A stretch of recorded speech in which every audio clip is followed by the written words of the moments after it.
John, how mad would you be if I asked a question on the show, is Tom Cruise overrated as an actor? Mad? Not really. I can see why some people would think that foolish assertion. I just felt like you got a little defensive when we brought up his highlight reel a minute ago. Oh, I didn't. I was just pointing out that you don't have to necessarily promote the movie to promote the movie. You can promote the star in it. That's never been done before. Which is why it's awesome. It's innovative. See? You just don't like art. You're just That's not cool. creative. Innovation doesn't mean awesome. I will tell you that. Look at AI. If you're just not It's gonna creative, take it's us all fine. down. You hate graduations. You hate No. reclassifying I hate eighth grade. I hate fifth grade graduations, and I don't think you should be able to play eighth grade football twice. Those are what I hate. Yes, you don't graduate from fifth grade. You graduate from 12th. past the 5th grade. All right, let's get to the Higginbotham glorious hotline. day. Bring in Dusty Dvorak to talk defensive football in college. Dusty, how are you today?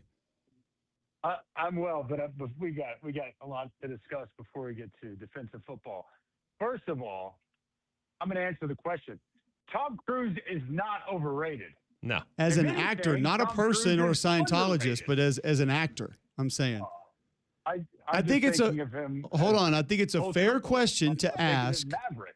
Fair question, right? But did you watch Top Gun for Tom Cruise, or did you watch Top Gun because you wanted to see fighter planes trying to take each other down? I think Top Gun came out in 1986. I was 3, Cole. Not the new one. The new one came out during COVID. Well, that's Maverick. It's Top Gun Maverick. I think one of the, it's a little bit of both, right? I mean, like, I don't know if I'm watching just because of Tom Cruise, but he's a part of it. He's a part of it. Like, I mean, not gonna lie. Like, He's a part. he's Tom Cruise. Like, I mean, I think we go to movies oftentimes, blockbusters, because they have big time stars. No different than, we get intrigued with teams and, superstars, quarterbacks. I mean, there's a reason that we're always talking about them. We're talking about teams, but then we dive into it. A lot of people show up for the stars, and let's just be honest. Tom Cruise is a megastar. I will say, McElroy, was Cubelic trying to say that Tom Cruise is overrated? No, Yes, he's trying to say he's not a good actor, but he's just in movies that have cool stunt sequences, and that's what makes him cool. I think it props him up. I will say, like, A Few Good Men, and what was the movie with Jamie Foxx, John, where he was the hitman? Collateral? He was awesome in that movie. That movie was awesome. He was great in that. But, like, you could put Dusty Dvorak in Mission Impossible 52, and I'd probably watch it. Like, just because I know all the crazy stuff that's going to happen. He does his own stunts. I honestly don't care about that. Like, I can't tell the difference between him doing his own and the people who don't. Far and away. I mean, come on. I don't get me down to. Have you seen Risky Business? I mean, come on, man. It's been a minute. Like, don't get me started on Tom Cruise movies. I mean, they're fantastic. You didn't have me on to defend the honor and the. It's fair. The cinematic skill of Tom Cruise. He's an A-lister. Cole's just a hater. No, he's an absolute A-lister. I just think that the actual acting capabilities may be a smidge overrated based on the roles and everything that comes with them. Nonetheless, we're going to move on. So your take on Tom Cruise is equally as bad as McElroy's take on OU baseball. This is perfect. So we just dive right in. First of all, OU baseball being the team that wins it, you've played before. Being the team that wins it doesn't necessarily mean you're the best team. It just means that you were the best at the end and you peaked at the right time, to which you deserve all the credit. There's no hate there. It's just an acknowledgement of, were they the most talented team? Probably not, but they got hot at the right time.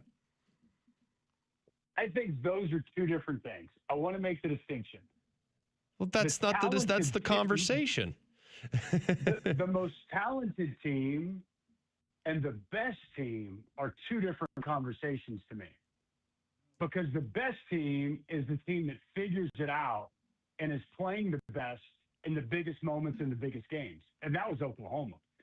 Oklahoma's pitching staff was Skip Johnson recognized at the end of the season that he had to make changes. He completely changed his rotation at the front. They did not have Xander Mercurius in the Friday, Saturday starting rotation. He did whenever it came to the postseason. Like, they changed who they were. So they learned a lot about them. LJ Mercurius, the older brother, he was the Friday starter earlier in the year. he was coming out of the bullpen in Omaha. So, like, that team was not the exact same. Like, they changed. Very different. I think you have to give a lot of credit to Skip Johnson in that regard. They did not have a single player, you guys may have talked about this, on the first team All-SEC, on the second team All-SEC, and they didn't have a first-team All-Freshman SEC player, and they're national champions. And to me, I would say to that. So you're proving my point. That's what. No, but see, what I'm proving is they didn't have the talent. But I think team sports, it's the sum of the parts, and I think that is what I would push back on you, Greg, and I would say that this was the best team. They were not the most talented team, but they got every single thing out of themselves collectively, and Skip Johnson pushed all the right buttons and made all the right moves to get this team in the best position when they had to be at the end of the season.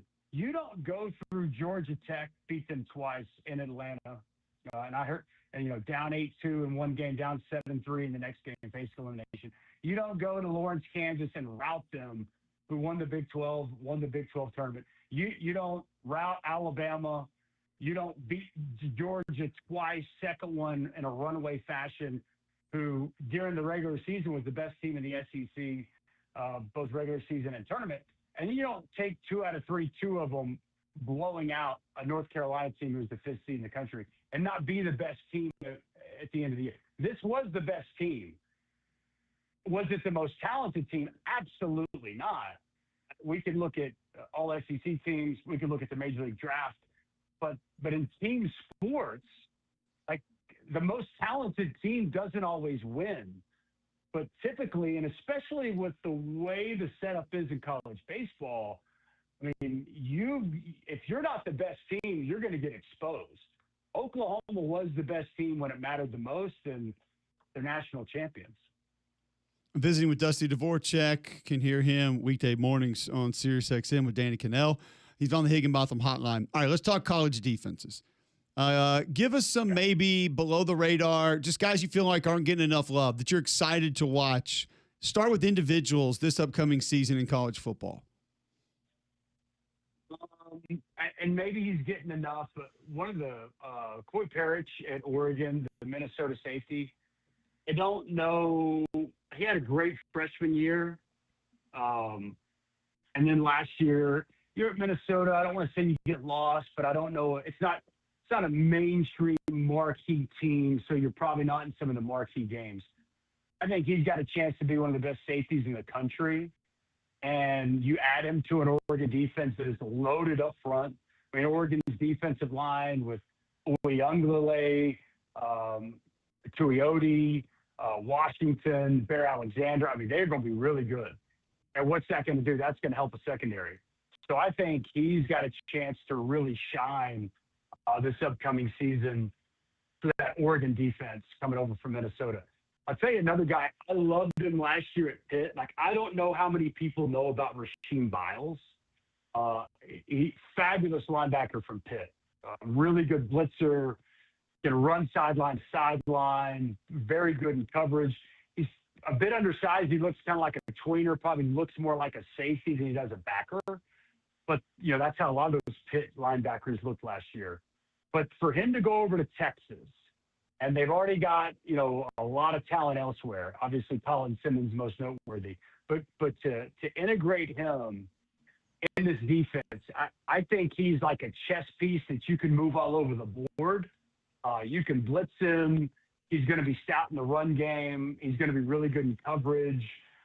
I think that, you can really mess with some opposing offenses with him at your disposal. And I'm sure Texas fans are probably aware, but I don't know how many fans outside of that, like in SEC country, know much about Rasheem Biles. But Will Muschamp, he's got, to me, he's one of my favorite defensive players in the portal. He's got a new piece to play with, and I think he's going to be exceptional. Yeah, he's going to be great. I think he's a great fit for what they want to be. Looking at Oklahoma specifically, you got to love the front and you got to love the linebackers for sure. But how do you feel collectively about what they've done in the secondary and just how you think this defense will all mesh together? Well, I mean, you touched on it, Greg. I saw, I can't remember whose it was. You know, so much stuff comes across my feed, and it's tough to keep track. But I mean, Oklahoma is going to be in the discussion for the best defensive line in the country this year. You know, Owen Heineke, and his addition, or I guess the fact that they're going to get to keep him, massive for this linebacking core. You know, him and Kip Lewis are a fabulous 1-2. I had a chance. My son was at OU football camp a couple of weeks ago, and I was there and had a chance to talk to a bunch of guys and bumped into, you know, their new linebacker transfer from Michigan, and I was really impressed with him and what he's going to bring to the table. And I was, you know, really impressed with just how big and long he was. I was not anticipating him to be so big. He may actually play some of that cheetah position for them.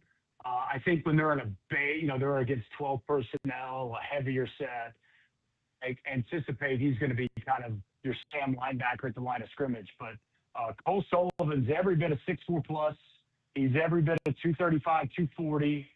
He can run. They've been really impressed with him here this summer. He had a really good spring.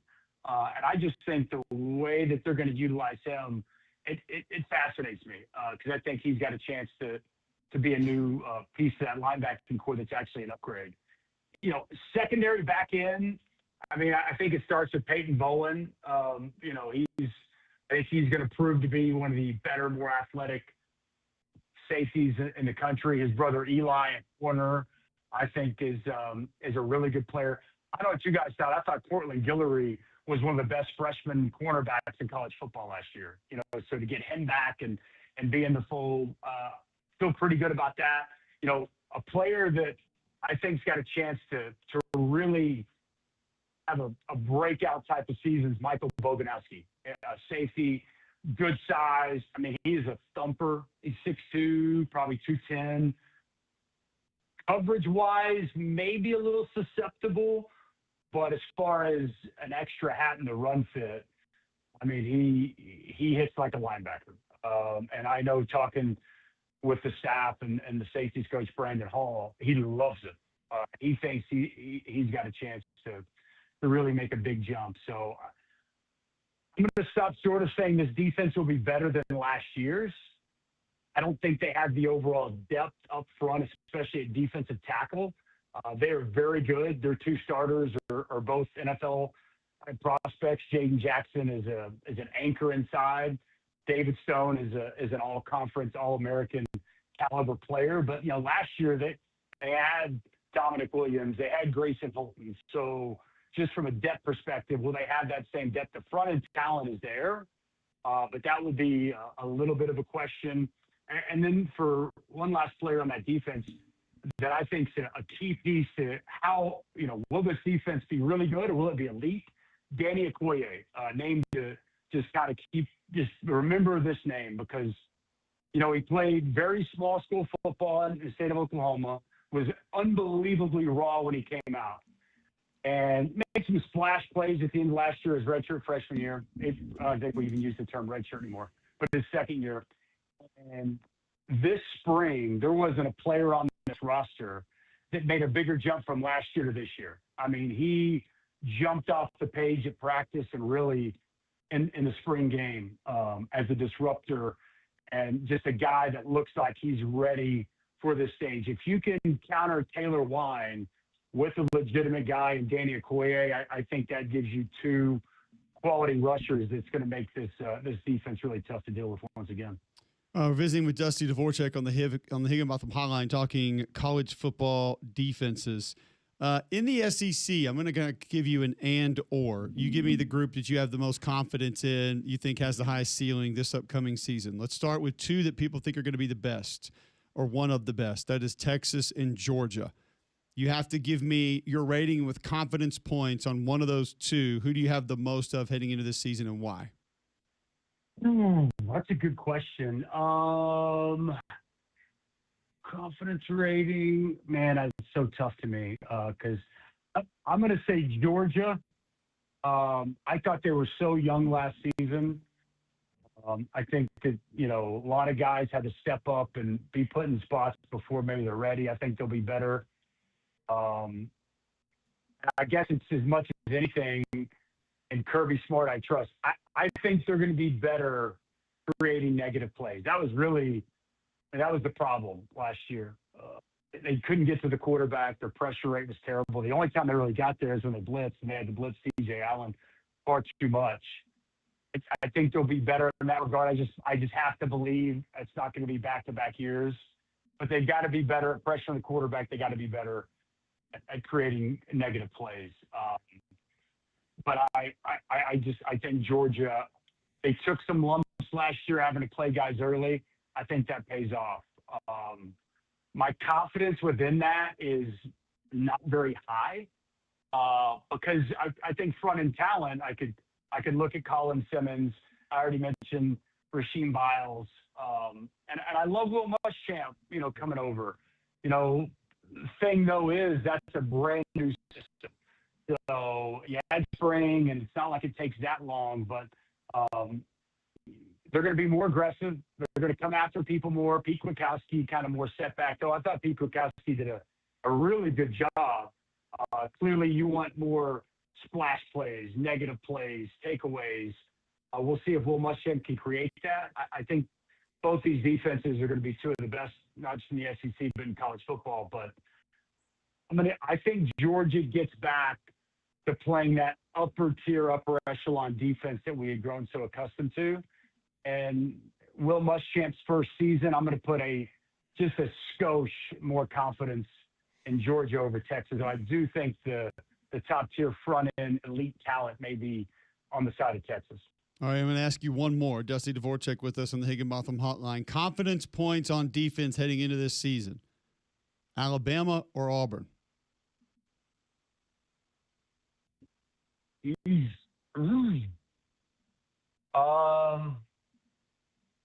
Gosh, confidence points. Probably Auburn. That's a great question. I don't have a great feel for that yet, to be honest, Cole. It says a lot, though. I think that it's taken you this long to answer, that you have to think about it this much. So that I think is telling. I know, but it's a good question. And I think that is part of the issue, for Bama. I also think, though, it's the fact that I think Auburn's got a chance to be pretty good once again on defense like they were last year. I mean, that defense last year was stifling. So I don't know if it's an indictment on Alabama so much as I still really respect, I think, what Auburn's going to be able to bring back defensively. So I give a slight lean, I think, to Auburn, but I don't feel great about it. Yeah. I think we're close to a coin flip. I can't give you confidence points right away. I think the biggest question, though, isn't just defense. I guess I'll throw it back to you guys. Will Alabama be able to run the football this year? I think that's as fascinated as the quarterback battle is. My biggest wonder with Alabama this season is, can they run the football? Because that was I think the thing that plagued that team more than anything, the thing that's kind of got everybody still scratching their head. How can an offense with that much talent on the offensive line have no ability to run the football when they need to? Yeah, and that's going to protect your defense more so than anything else, and they couldn't get it done at certain times. So it's a totally fair question. Dusty, we appreciate the time. It's always good catching up with you, man. Thank you so much, and we'll do it again soon. See you boys in Tampa here in the next few weeks. There you go. Dusty Dvorak joining us on the Higginbotham Hotline. Can hear him with Danny Cannell, SiriusXM weekday mornings.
All right, welcome back in. McElroy and Cubelic in the morning. Appreciate you guys tuning in.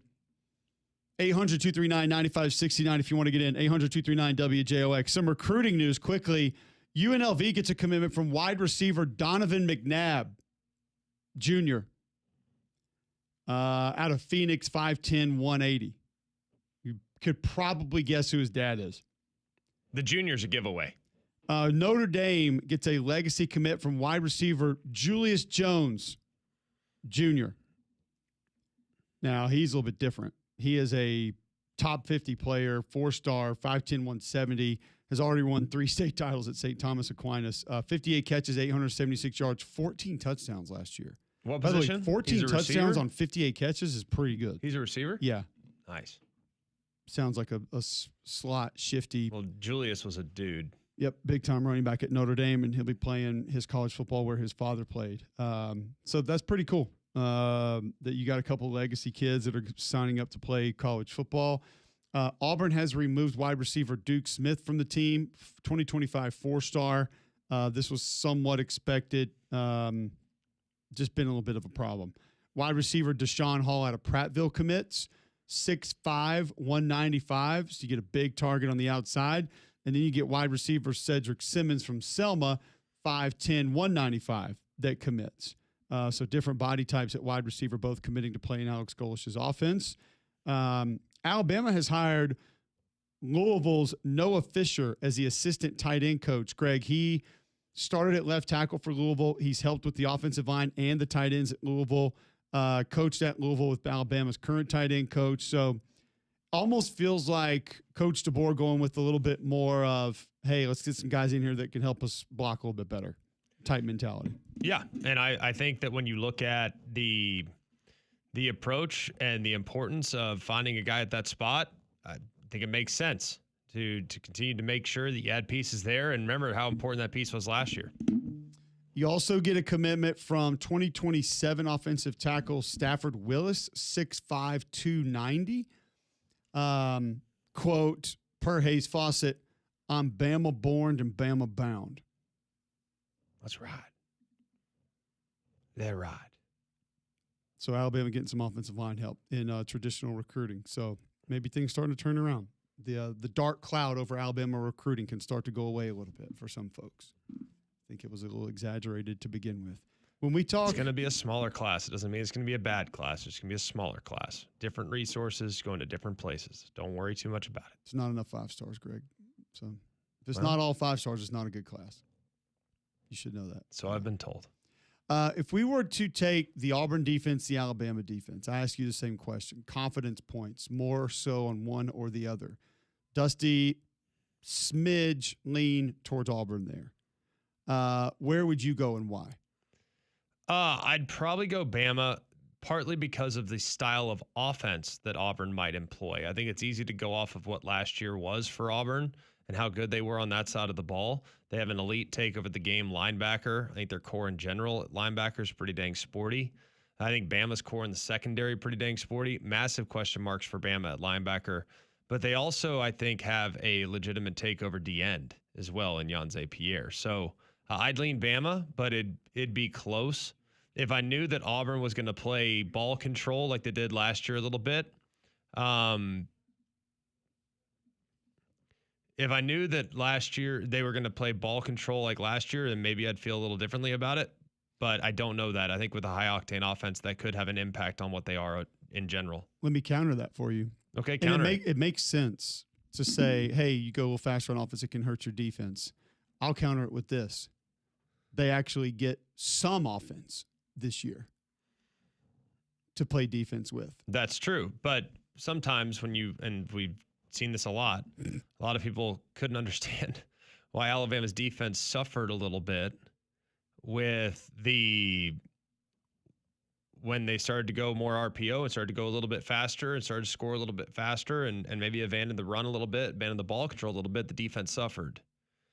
So it might have led to a lot of wins, but the defense suffered and everybody blamed Pete Golding for that.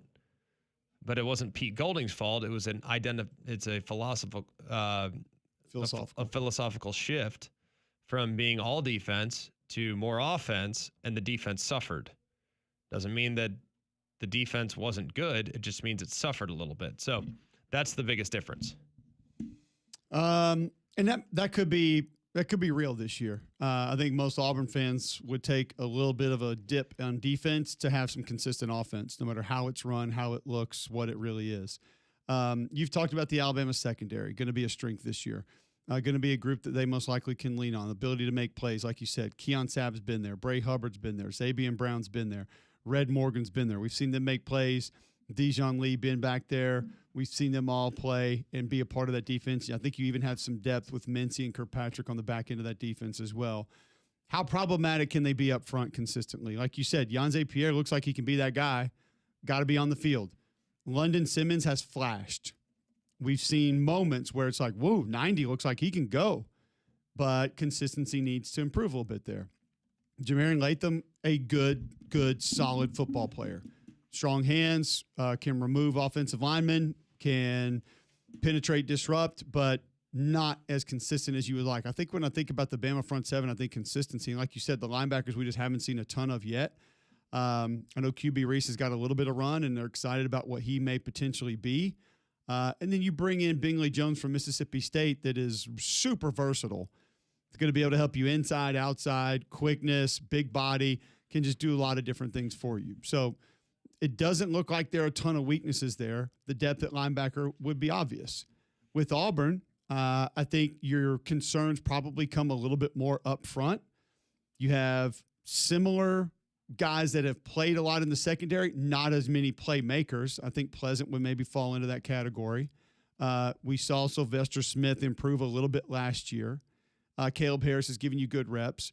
Melendez and Atkins can play. We know. We've seen them play linebacker. We know what they're capable of doing. We know what they're going to be.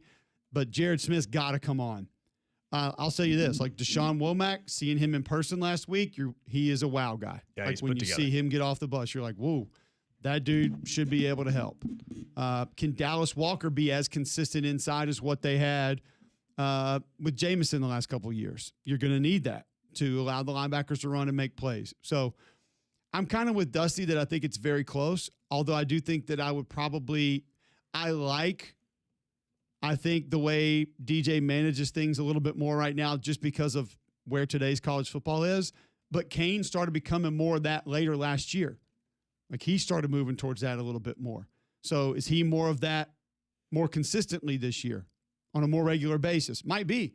But I think I would lean with you just a very small slight edge to Alabama right now if I were going confidence points on defense. And I do think it would be close. Yeah, I think it's close. I think it's very close. There's a couple more knowns, I feel like, on Alabama. Yep. A couple more takeover guys. That I think it would kind of lean me in that direction. Like who of the two, who along the defensive front are you taking? If you get to just have a draft at the defensive line, who you taking? One guy or D-lines together? No, just one guy. It would be, if we're counting the edges, it would be Pierre or Smith.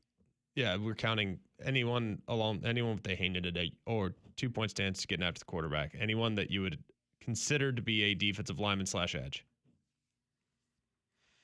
I think Smith has a little more upside than Pierre. I'd probably go there, but it would be Jared Smith or Yanze Pierre. It would be one of those two. But close. Yes. Okay. Linebacker, we don't need to have the discussion. Yeah, Atkins. We know we're both taking That's easy. Atkins. In secondary, I think it's take your pick in Alabama secondary. Yeah. You could probably get 3 deep before you would take. I think Rashawn Pleasant would be your first Auburn defender off the board there, but I think you're taking 2 easily, maybe 3 off the board from Alabama before you get to him. So, yeah, it's a slight edge to Bama. And the advantages that both have is they've been in the systems. They know it. They're going to be able to be complicated. They're going to be able to show a lot. And then 2, what we don't know now, who shows up? Do we get DeMarcus Riddick back from a couple years ago? And does he end up being that guy? Does Champ Anthony end up being a dude? Do you get some of these younger guys that are going to come in as freshmen and maybe be able to help you? Those are things that we don't have. Somebody's going to show up and be better than we're expecting. But I think it's close right now when you're kind of comparing those two. I want to ask you the other question that I asked him about 2 of the top defenses in the league. And we'll do that when we come back next right here on Jocks.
All right, welcome back in. McElroy and Cubelic in the morning. Something that we have not covered yet that we need to get to are national champions in college sports. We have a list available to those that we're going to get to that we need to discuss. First, I'll tell you about the Gusty Goulas Group. If you're looking for new real estate here in Central Alabama, the Gusty Goulas Group wants to help you. Why? Serve more than 3,000 home buyers and sellers in the greater Birmingham area. Call 205-542-1996 today, 205-542-1996, or go to GustyGoulasGroup.com. At the top right hand of that page, you'll see a button. Smash that, very little information, and the Gusty Goulas Group will tell you what they think they can get for your home. Over 850 5-star Google reviews. Search it for yourself. Gusty Goulas Group today, 205-542-1996, or Google Gusty Goulas Group. All right, Damian Mitchell has a list of all the national champions that were crowned in college sports this year because we're done with the academic year. The College World Series ends at all. In the history of 2025-26. All of it. Just FBS. All the Olympic sports, all the non-Olympic sports are all finished. I want to know club sports, too, so if you can pull that. Might have a few. There might be. Okay, let's get it started, see how accurate Greg McElroy and I can be guessing some of these national champions. All right, we'll start off with baseball. Okay, Oklahoma. Basketball. How do we know that? Well, not according to you. Oklahoma did not win the national championship. They won the They national weren't championship. the best team to win it, though. I think it's funny how we literally said that Georgia is the best team. That was verbatim what Dusty said. And then he followed it with all the reasons why Oklahoma won. He said verbatim Georgia was the best team, which, by the way, that's the way I line too. Well, they're not the national champions. No. What about the cross country? Arkansas. Texas A&M. Big 12. BYU.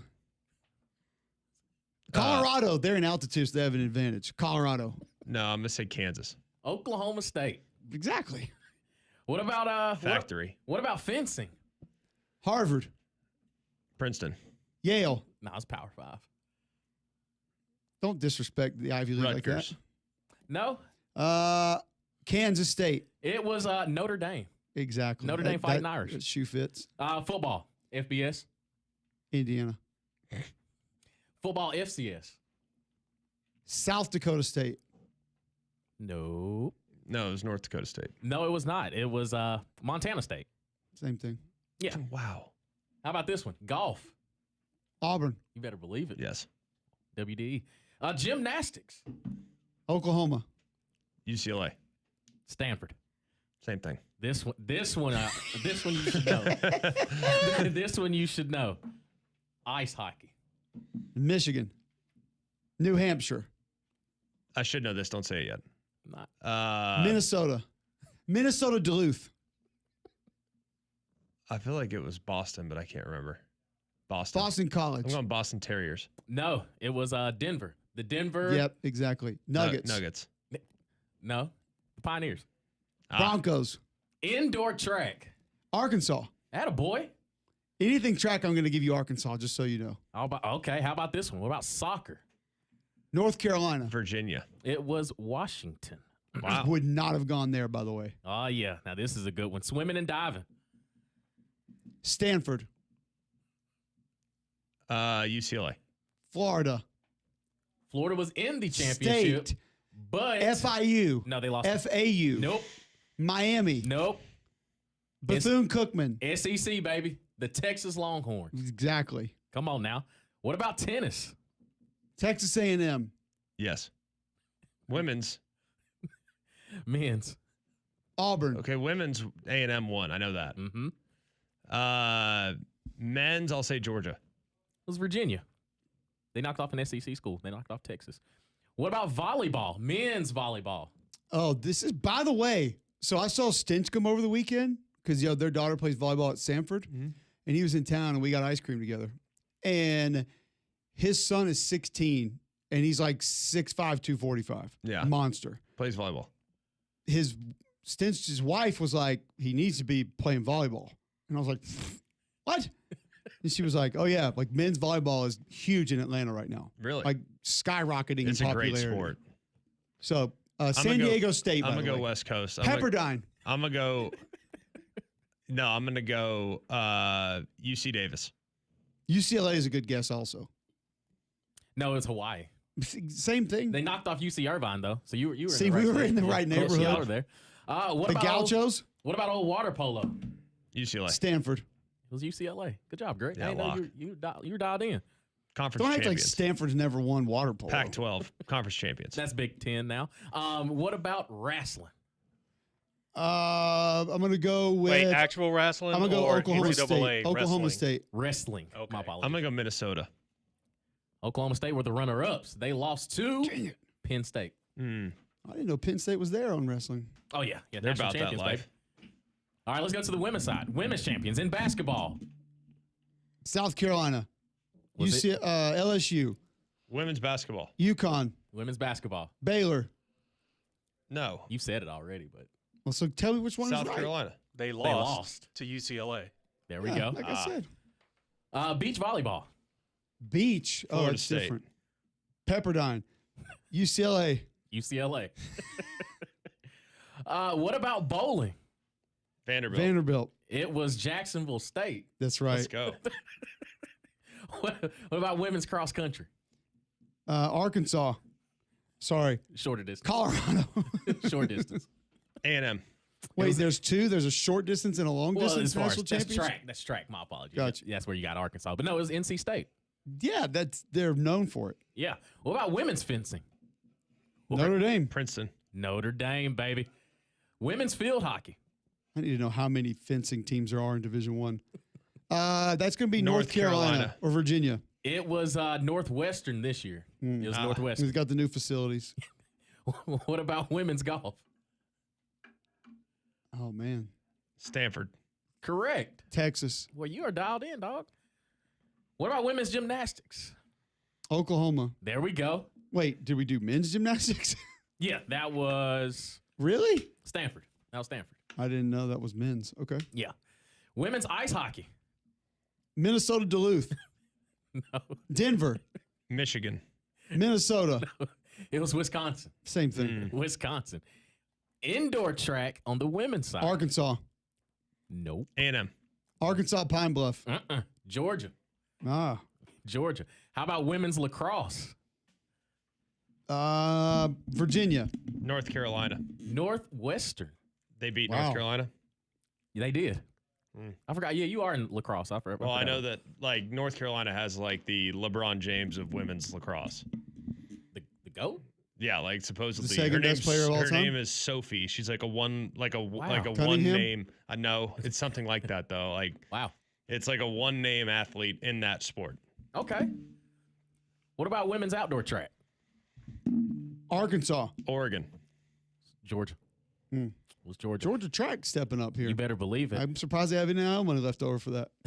What about rowing? That is going to be Georgetown. No, I'm gonna say Princeton. In a surprise, Texas. They'll buy anything. Row in the river. That's it. What about women's soccer? North Carolina. No. Virginia. No. I'm gonna say Duke. No. I'm gonna say Northwestern. Florida. Florida State. Ah, Florida Hey, State. they're good at something still. wow, Hey, dog. got him. Softball. It was not Soft- Oklahoma. Softball was Texas. Texas Tech. It was Texas. Texas, sorry. What about women's swimming and diving? Texas Tech was about $1 million away from winning. Swimming and diving. I'm gonna go Kentucky. No. Okay. I am going to go UCLA. That would be Virginia. Same thing. Virginia. What about women's tennis? A&M. Texas A&M. They did. Women's volleyball. Kentucky. Lost Nebraska. to A&M. A&M. And last but not least, in women's water polo, Stanford. UCLA. UC Irvine. USC. Wow. Hey, they're good at something. Let's go. Good job, They got- USC. They ain't got to play defense. Wow.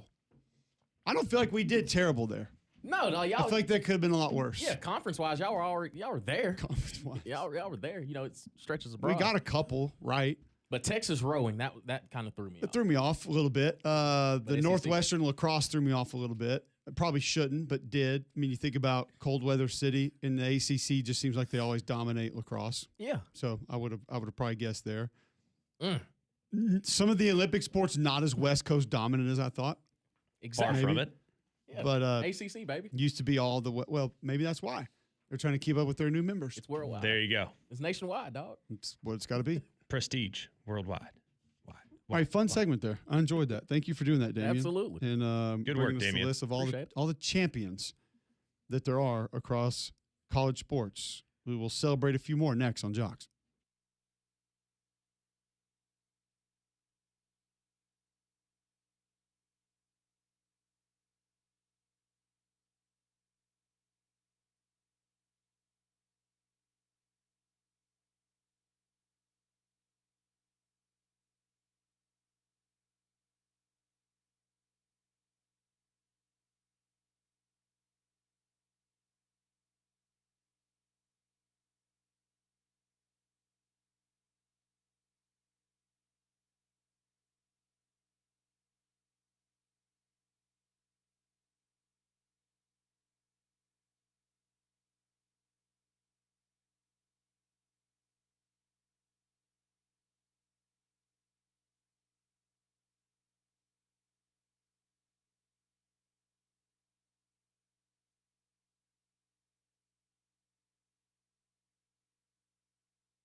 All right, welcome back in. McElroy and Cubelic in the morning. One more segment of the show before we wrap it up. It is 9:51 a.m. Wednesday, June 24th, right here on Jocks. Listen online, jocksfm.com. You get all your podcasts there that'll direct you to the YouTube where you can watch live, jocksfm.com, each and every day. Don't forget about Train. Warm weather will be back. It's been pleasant in the evenings the last couple of days, but that heat and humidity is going to be here. You know it's always there in Alabama. Keep your home and family comfortable with America's most reliable HVAC brand, Train. And to help, Train is offering up to a $1,350 rebate on select home comfort systems. Learn more, find a specialist near you at Train.com. It's hard to stop a Train. Couple quick bad box scores of the day before we get out. Personal foul, 69, offense. He was giving them the business. Intentional grounding, offense number 7. It's a 10-yard penalty. I'm talking to America here, excuse me. That's the game. To take you back to the indoor major league of indoor football, excuse me. The Iowa Barnstormers? yes. Yes. Just went down to the Fishers Prices. Fleet. What'd you say, Greg? Fish. What'd you say, John? Prices. Oh, I thought somebody said freight. The Fisher's freight. Freight. Ooh, that'd be nice. 55-13. Okay. Oh, my. We need to go a little deeper into this box score, though, to get exactly why it's considered to be bad. It's not just the score. It was 21-6 at the end of the first, by the way. Jumped on him quick. 35-13 at the half. Let's go. You would anticipate that indoor football, a lot more running or passing? Passing. You would think. Here are your quarterback numbers for the game. Remember Terry Jones Jr.?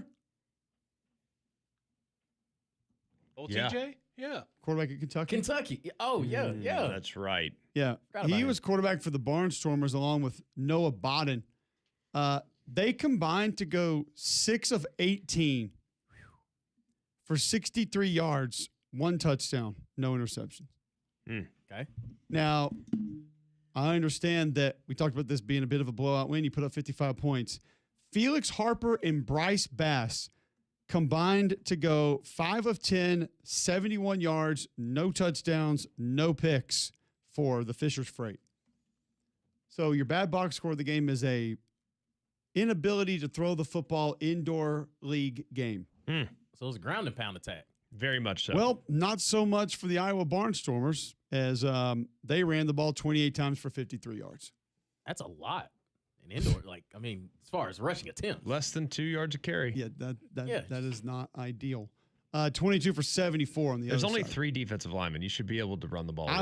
Whenever Yeah. I watch an indoor arena game, I'm like, why are we not running inside Toss zone? crack. That too. Right. It's here. That corner does not want to make the play. No.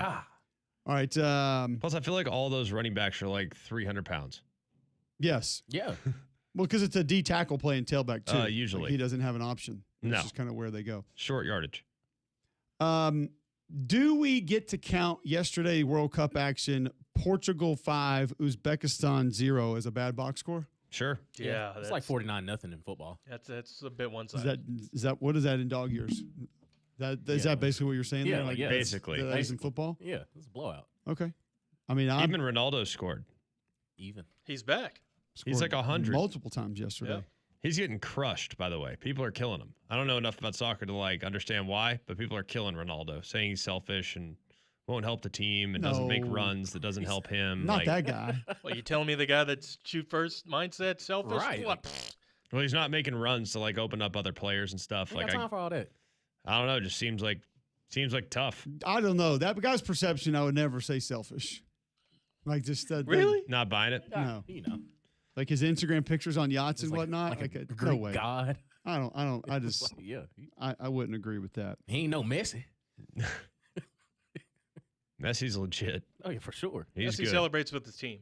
Ronaldo's usually by himself. It's just good he's not allowed to use his arms in soccer because that one would be weighed down with the tats. All right, we'll go to minor league baseball. The Eugene Ducks. Wildcats. Pass. Emeralds. Oof. Actually got to 26-8 on the season. They just got past the Tri-City. Tridents. Great guess, but no. Why would DJs. you not go there, by the way? Right. It just makes sense. Not the DJs, no. Say Ravens. Dust Devils. Ah. That's a name right there. 17-4 yesterday. 21 hits for the Emeralds. 11 hits for the 4 runs for the Dust Devils. But 17-4 qualifies for a bad box score of the day. 5 home runs hit in the game for the Emeralds. There you go. Those are our bad box scores of the day. Not even a Zach Calzada appearance like there was last week. Not yet. Maybe. Give it to tomorrow. Maybe coming soon. Yeah, maybe he plays today or tomorrow. You're saving it for Friday. Potentially. All right. Appreciate Dusty Dvorak, David Pollock being with us. If you missed any of those, go to jocksfm.com. Inside the app as well, you can download that. Go watch the show back if you need to on YouTube. Just search Jocks945 there. Coming up tomorrow, the coach Wimp Sanderson with us. And first-year head coaches who has the most success. We'll discuss that. 3-man front comes at you next.